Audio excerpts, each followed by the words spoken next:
Oleh karena itu, banyak sekali terjadi no viral, no justice. Banyak sekali contoh-contoh kasus vonis bebas.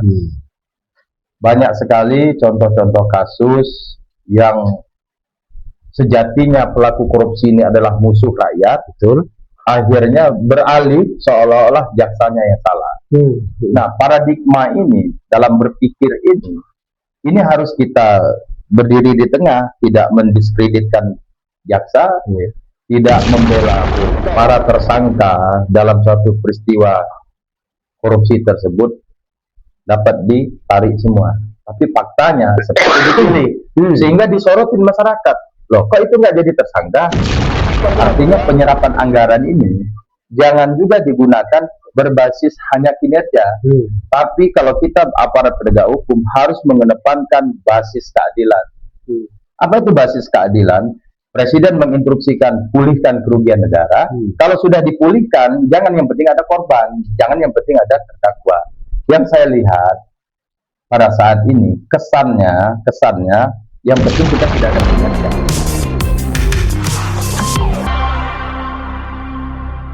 Bismillahirrahmanirrahim. Bersama saya Muhammad Uzair dalam Lentera Demokrasi. Kondisi persoalan tindak pidana korupsi sampai sekarang masih menjadi perhatian pemerintah, khususnya aparat penegak hukum. Tindakan-tindakan korupsi ini sampai saat ini mulai banyak yang membingungkan. Dalam beberapa kasus seperti PMI yang di Muara Enim, banyak yang mengatakan tindak pidana ini hanya tindak pidana umum berkaitan dengan bukti-bukti dan saksi-saksi yang ada, meski saat ini masih dalam progres. Namun beberapa kasus lainnya seperti di Oku Selatan ya, misalnya ada kasus yang sudah ditetapkan oleh jaksa ini tindak pidana korupsi, tetapi pada akhirnya di pembuktian hal ini dinyatakan tindakan lain, bahkan dihukum hanya 1 tahun penjara. Bahkan di beberapa kasus lainnya di Indonesia banyak tindakan tindak pidana korupsi yang ternyata sengaja ditetapkan oleh kejaksaan, semuanya banyak yang tidak terbukti. Apakah ini berkaitan dengan kinerja dari jaksa itu sendiri, atau memang ini ada progres lain yang sedang ditetapkan oleh persidangan secara umum. Di samping saya sudah ada Bapak Sabri Samsudin SAH MH. Siap. Ya, selamat pagi Pak. Selamat pagi. Assalamualaikum. Dalam ketemu ya. Alhamdulillah. Ya, Pak Sapri ini adalah seorang advokat yang cukup senior yang sampai sekarang masih aktif. Dia bukan hanya seorang advokat, juga seorang aktivis yang terus berprogres untuk menegakkan hukum di Sumatera Selatan saat ini. Pak Sapri, kita bicara tentang korupsi. Ada cukup banyak ya kasus yang sudah ditangani untuk persoalan korupsi. Anda melihat bagaimana saat ini? Ya, selamat datang Bang Uzair di sekian waktu kita tidak bertemu, akhirnya berjumpa dalam satu panggung diskusi yang mudah-mudahan memberikan atau mengedukasi masyarakat terkait dengan materi atau tema yang telah disampaikan Bang Uzair tadi tentang korupsi, dan pengungkapan kasus korupsi ini sepertinya mengarah kepada kinerja kejaksaan. Oleh karena itu, betul, saya beberapa kasus korupsi yang pernah saya tanganin, ada yang sudah vonis, inkrah, dan bebas, sudah bebas maksudnya, dan sedang berproses juga. Ada yang baru divonis juga, dan ada beberapa perkara yang sedang pada tahap pelimpahan atau tahap P21 juga, artinya sudah siap menghadapi pembuktian material di persidangan. Terkait Bang Uzair sampaikan tadi bahwa pandangan saya terkait dengan kasus korupsi. Kasus korupsi ini kalau kita menelaah secara harfiah, maka korupsi itu adalah sesuatu hal yang tidak dengan keadaan yang sebenarnya dilakukan oleh seseorang. Jadi korupsi itu mengandung makna yang luas, bukan hanya tentang kerugian uang, benda, atau barang, bahkan waktu pun itu masuk dalam korupsi kalau kita memaknai kasus korupsi. Nah, bagaimana dengan kejahatan ini? Lahirnya KPK itu di awal-awal tahun 2000, maka KPK itu memahami korupsi itu sebagai extraordinary crime, kejahatan luar biasa. Tapi pada saat ini dengan lahirnya Undang-Undang Nomor 1 Tahun 2023 KUHP, maka perbuatan korupsi itu diadopsi atau dibuat suatu pasal khusus 603 dan 604 KUHP.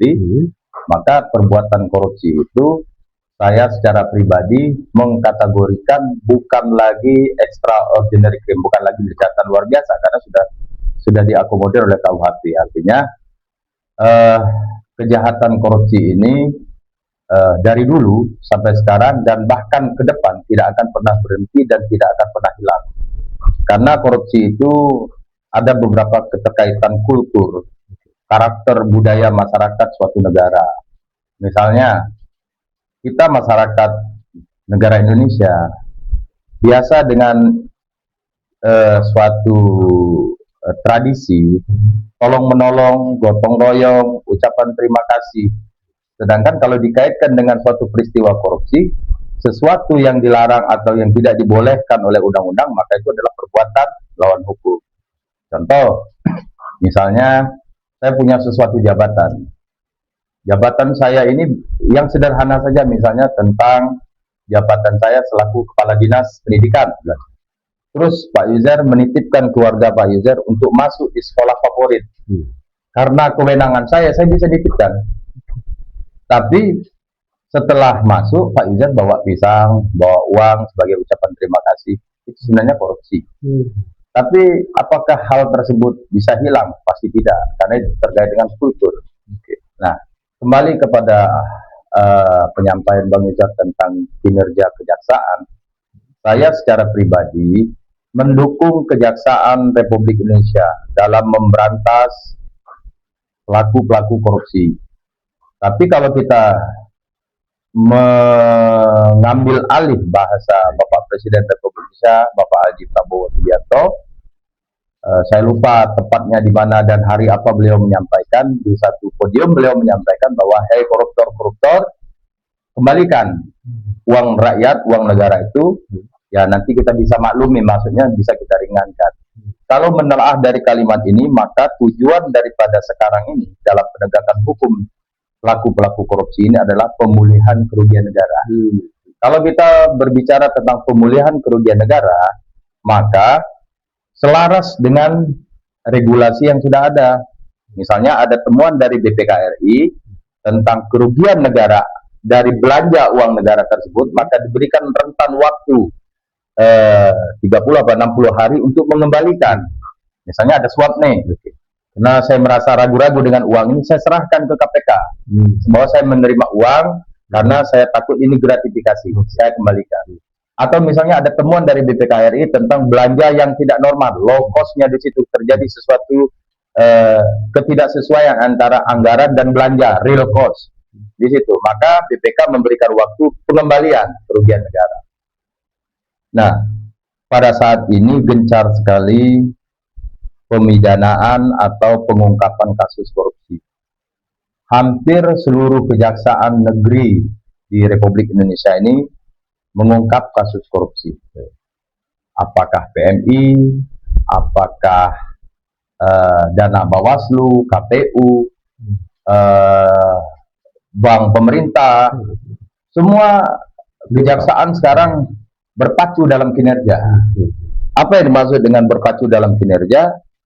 Saya meyakini bahwa kejaksaan pada saat ini diinstruksikan untuk ungkap kasus terhadap kasus korupsi. Kembali lagi di awal tadi, kalau berbicara korupsi, dari dulu korupsi itu ada. Kalau dulu extraordinary crime, kejahatan luar biasa, sekarang korupsi itu seperti pelaku pidana biasa. Ya, dari yang luar biasa seperti pidana biasa. Yang terjadi ini apa? Karena aturan undang-undang kan? Ya, ini kan perspektif. Oleh karena itu, banyak sekali terjadi no viral, no justice. Banyak sekali contoh-contoh kasus vonis bebas.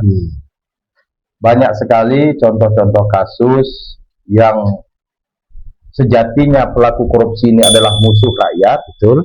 akhirnya beralih seolah-olah jaksanya yang salah. Nah, paradigma ini dalam berpikir ini harus kita berdiri di tengah, tidak mendiskreditkan jaksa, tidak membela koruptor, tapi bagaimana regulasi itu tegak di tengah. Kita mendukung pemerintah dalam memberantas korupsi, mau KPK, mau tipikor dari kepolisian ataupun dari kejaksaan. Karena kalau kita berbicara tentang aparat penegak hukum, maka aparat penegak hukum terhadap korupsi itu ada 3 pilar. Ada tindak pidana korupsi kepolisian, ada KPK secara khusus ad hoc dalam hal penegakan pemberantasan korupsi, ada namanya kejaksaan Pitsus dalam hal kekhususan penyidik khusus dalam tindak pidana korupsi. Nah, sejatinya kalau misalnya ada beberapa lembaga yang memberantas korupsi, korupsi itu habis atau minimal berkurang. Faktanya bukan berkurang ataupun habis, justru tumbuh menjamur dari segala lini, dari segala aspek. Nah, dari peristiwa-peristiwa kasus yang pernah saya tangani, misalnya di Oku Selatan, yang diponis 1 tahun itu. Kalau saya secara pribadi dalam itu kasus yang dinas Dispora Oku Selatan, bukan penghukuman 1 tahunnya yang dianggap ringan atau tidak ringan, tapi bagi saya terbukti tidak terbukti. Pada saat itu didakwa dengan pasal 2 dan pasal 3. Terbuktinya pasal 3 dalam pertimbangan hakim. Tapi kalau suatu peristiwa pidana itu terbukti, harusnya supaya equal, semua subjek hukum dalam dinas itu kalau terlibat, harusnya begitu. Kenapa hanya 2 orang? Bahkan ada 1 lembaga yang dituduh korupsi, disangkakan korupsi hanya 1 orang. Misalnya lagi ada 1 peristiwa kemarin di salah satu kabupaten di Sumatera Selatan, kesannya dipilih-pilih. Nah, ini Anda lihat ini ada satu perspektif hukum yang berbeda dari jaksa, atau memang apa yang sedang terjadi? Sepertinya kan kalau tidak korupsi biasanya itu kan banyak orang yang dilibatkan. Bahkan kepala daerah pun yang membuat ketetapan bisa kena. Tapi kok bisa pilih-pilih? Ya. Anda lihat bagaimana? Saya mencoba memberikan dukungan kepada Bapak Kepala Kejaksaan Agung Republik Indonesia. Dukungannya begini. Ketika memberikan instruksi pemberantasan korupsi itu, maka siapapun orang yang terlibat di situ tidak diberikan spesial payung dan tidak dilindungi orang-orang tertentu. Supaya apa? Tujuan penegakan hukum itu sampai. Ya, itu targetnya. Jadi kalau tujuan penegakan hukum itu kan, kalau saya secara pribadi, tujuan hukum itu adalah kedamaian. Bagaimana melihat kedamaian kalau dia korupsi ketika tidak ada korupsi? Itulah namanya kedamaian. Tapi faktanya ketika pengungkapan kasus korupsi, kesannya sedang dipilih-pilih. Yang ini bajunya merah, yang ini bajunya kuning, yang ini bajunya hijau, yang kita hantam bajunya ungu misalnya. Ini kan nggak boleh. Banyak sekali yang saya temukan, dalam artian, ini kacamata saya pribadi, saya menilai secara pribadi. Kepala dinasnya tersangka, salah satu kabitnya tersangka, fakta persidangan, kabit kepala bidang yang lain dalam anggaran yang sama yang dikelola, dibelanjakan dalam bidang-bidangnya sama, audit BPK-nya sama anggaran itu, ketika jaksa menggunakan audit internalnya, seolah-olah hanya bidang ini saja yang korupsi, dan kepala dinasnya selaku PPK pengguna anggaran, kuasa pengguna anggaran dalam dinas itu yang harus bertanggung jawab. Harusnya kan semua bidang, kan ini satu rumah, hanya beda kamar. Nah, yang saya khawatirkan itu,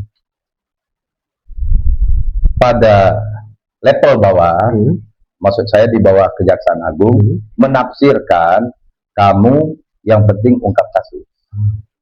Apa itu ungkap kasus?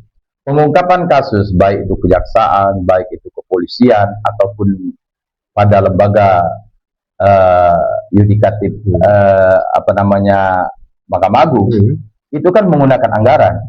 Tidak ada satupun tindakan aparat di negara ini yang tidak menggunakan anggaran negara.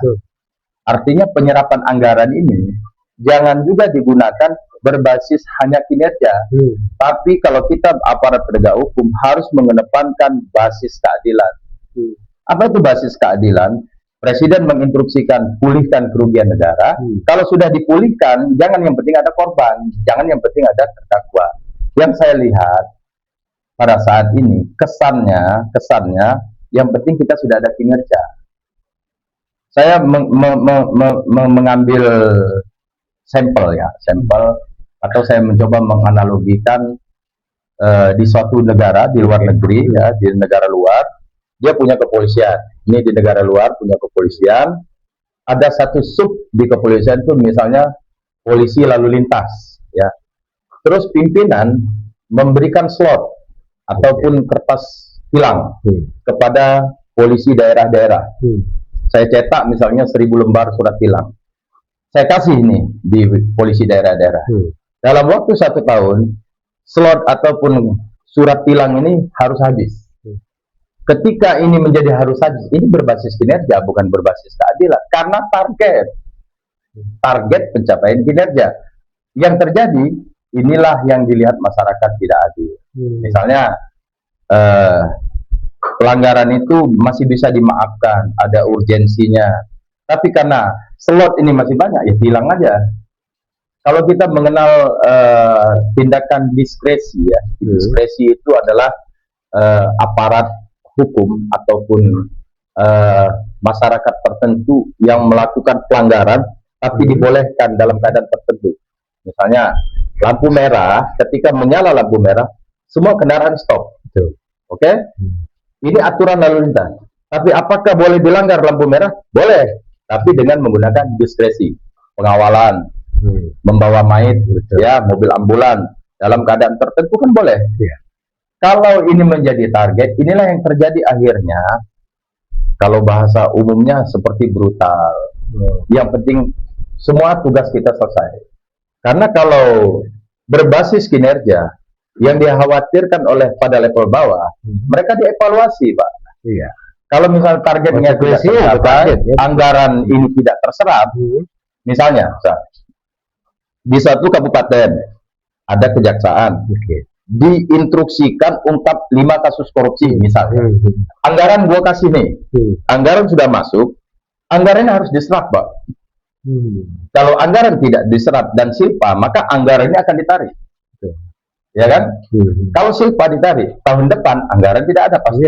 Karena itu sistem, konstitusi kan, ini aturan. Ini aturan. Yang terjadi, target, apa yang terjadi? Semua institusi, semua lembaga di negara manapun, ya, khususnya di negara kita, saya yakin nih korupsi itu ada.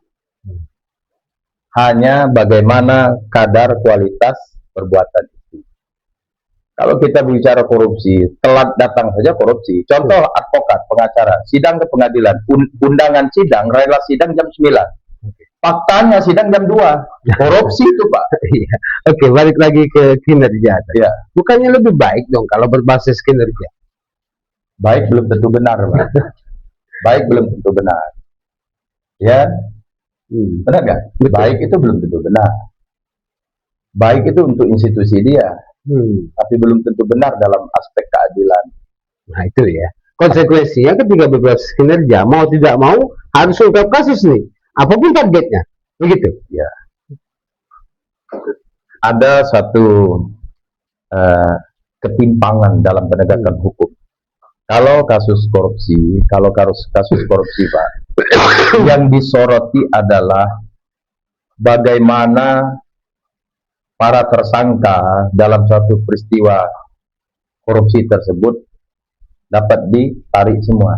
Tapi faktanya seperti dipilih, sehingga disorotin masyarakat. Loh, kok itu nggak jadi tersangka? Kok cuma 2? Kalau pidana umum yang disoroti adalah bagaimana para termarginalkan dalam mencari keadilan. Misalnya masyarakat membuat laporan polisi, tidak ditindaklanjuti. Ya. Mau pra peradilan nggak punya duit, mau sewa pengacara nggak punya duit, mau bayar advokat nggak punya duit, sehingga menjadi sorotan. Oke. Nah, saya secara pribadi idealnya dalam penegakan korupsi ini jangan hanya berbasis kinerja, tapi harus berbasis keadilan. Itu sangat penting, Pak. Cita-cita hukum itu adalah keadilan. Apalagi di KUHP dan KUHP sekarang bukan lagi tentang kepastian hukum, tapi tentang keadilan. Kalau dia sudah memulihkan kerugian negara, jangan ada kesan seperti balas dendam. Karena zolim itu, Pak, zolim itu bukan hanya tentang mengambil hak orang lain. Zolim terhadap diri kita pun bagian dari perbuatan zolim. Apalagi sampai menzolimi orang lain. Karena jangan kita bersembunyi dengan suatu undang-undang seolah-olah kita menjadi orang yang super bersih. Banyak sekali sekarang di instansi apa itu aparat penegak hukum yang sekarang tertangkap. Iya, Banyak sekali yang tertangkap. sistem tebang pilih jadinya kan. Nah, tebang pilih larinya ke rezim. Nah, Rezim siapa berkuasa, siapa komandannya, siapa pimpinannya, akhirnya dapat payung. Nah, itu yang kita sebagai anak bangsa, generasi negara ini, generasi bangsa ini, kita tidak menginginkan penegakan hukum itu tebang pilih. Ya, saya advokat pun tidak pernah terpikirkan bahwa dalam setiap perkara yang saya bela harus menang. Karena bahaya sekali kalau advokat atau pengacara punya target setiap kasus harus menang. Sama dengan jaksa, polisi, polisi, jaksa. Bahaya sekali kalau mindset mereka, cara berpikir mereka, setiap pengungkapan kasus harus terbukti. Karena kalau setiap pengungkapan kasus harus terbukti, akhirnya bahayanya apa? Brutal, Pak. ya dicarikan buktinya. Tapi kalau kita tetap berprinsip menganut azas praduga tidak bersalah, ya, semua yang disajikan transparan. Misalnya pada saat tahap P21, pada saat sebelum memulai persidangan, turunan dakwaan itu sudah diserahkan sebelum di persidangan. Turunan berkas perkara BAP dan bukti harusnya diserahkan. Banyak sekali saya temukan di persidangan itu yang diserahkan cuma BAP, fotokopi BAP, saksi dalam berkas. Harusnya kalau KUHP itu berbicara advokat diberikan hak untuk menerima salinan berkas, kan salinan itu semua yang disebut dengan berkas ya berkas. Tapi penuntut umum banyak sekali hanya memberikan BAP saja. Bukan, sepertinya nih kalau model sepertinya akan terus berjalan dari APH kita, itu banyak orang akan ketakutan untuk membuat acara atau melaksanakan kegiatan pemerintahan. Konsekuensinya begitu kan, ngapain jadi kepala dinas, nanti akan terkena dampak segala macam. Itu karena brutal tadi. Ya. Jadi kalau ekonomi dikhawatirkan akan bangkrut, maka kita pun akan mengkhawatirkan orang-orang benar sekalipun tidak mau jadi pejabat. Orang benar sekalipun tidak mau jadi pejabat karena terlalu tinggi risiko. Ya, karena terlalu tinggi risiko. Sehingga saya sangat sependapat mendukung sekali dengan prinsip yang disampaikan oleh Bapak Presiden kita, kembalikan kerugian negara itu saya memberikan ruang. Karena kalau kita menarik dari kisah-kisah tentang keyakinan agama kita, pencuri pun pada saat tidak dihukum kan sempat ditanya ketika zaman Khalifah Umar, kenapa mencuri? Saya lapar. Ini bukan saya membenarkan korupsi, ya. Betul. Artinya ada ruang untuk orang itu mendapatkan keadilan. Ya kan? Makanya prinsip hukum itu adalah keadilan, bukan kepastian. Kalau kepastian hukum, ya kita akan sangat khawatir sekali ke depan tujuan hukum itu menyimpang. Jadi kalau tujuan hukum itu adalah keadilan, ke depan akan terjadi tujuan hukum itu adalah pengabdian berdasarkan perintah. Oke, supaya ini hukum kita tetap tegak dan lurus, dengan tentu kan mengutamakan nurani. Ya. Apa yang sebaiknya harus dilakukan oleh APH kita? Pada saat ini benteng terakhir keadilan itu ada di meja hijau, ada di palunya hakim, ada di toga merahnya majelis hakim. Kalau hakim yang hadir dan menyidangkan perkara itu memiliki hati nurani yang tajam, hakim-hakim yang memiliki keyakinan dan keberanian yang tinggi, maka dia akan mengadili perkara itu dalam pengamatan dia yang sebenarnya. Bukan hanya mengcopy paste dakwaan dan tuntutan dari penuntut umum. Apalagi kalau terjadi aksi balas dendam. Ya Pak Bang Yuzer, kita sangat tidak menginginkan kalau ada aparat penegak hukum menegakkan hukum dengan apa namanya? Kalau bahasa Palembang pasal meluatkan, baperan, baper, misal karena dia punya advokat, terus advokatnya melakukan perlawanan, dia baperan. Kau ngelawan-ngelawan, kau pakai advokat cak kehebatan, kau tuntut kamu, itu tidak boleh. Oh iya, betul. Baperan, karena ketika dalam ruang sidang, ketika di meja hijau, advokat, penuntut umum dan hakim adalah sama-sama dalam satu tujuan hukum keadilan. Jadi tidak boleh sampai kita baperan, balas dendam, kebencian. Tidak boleh. Advokat tidak mungkin lembek dalam membela perkara. Betul. Pasti kami akan bersuara lantang dalam pengamatan kami. Betul. Penuntut umum tinggal membuktikan. Hakim tinggal mengamati dengan keyakinannya. Kalaupun orang itu bersalah, tidak semua orang bersalah itu harus dihukum. Benar ini Pak? Tidak semua orang bersalah itu harus dihukum. Dan undang-undangnya ada. Contoh, membela diri. Iya. Contoh, ketika sesuatu hal yang dia bela terhadap diri dia terus terjadi kriminal di situ, itu namanya membela diri. Tidak semua kejahatan itu harus dihukum. Oke. Closing statement. Closing statement saya begini. Sama-sama kita berantas kejahatan korupsi ini, tapi sama-sama kita menjunjung keadilan dalam menegakkan hukum, dan tidak boleh kita tebang pilih di hari ini, dan jangan pernah ada kezaliman terjadi di ruang sidang oleh siapapun. Cukup itu aja Pak, closing saya. Baik, terima kasih. Lentera Viral, barusan tadi kita bicara sama Bapak Sapriadi Sapridin, SHMA, advokat, praktisi hukum di Provinsi Sumatera Selatan. Banyak yang bisa kita petik, bahwasanya tegakkan hukum, walaupun langit itu akan runtuh. Ya. Yang pasti tetap gunakan hati nurani. Jadikan hukum sebagai senjata yang tetap bisa mensejahterakan dan tegakkan keadilan seadil-adilnya. Saya Muhammad Uzair, tentu di Lentera Viral Demokrasi.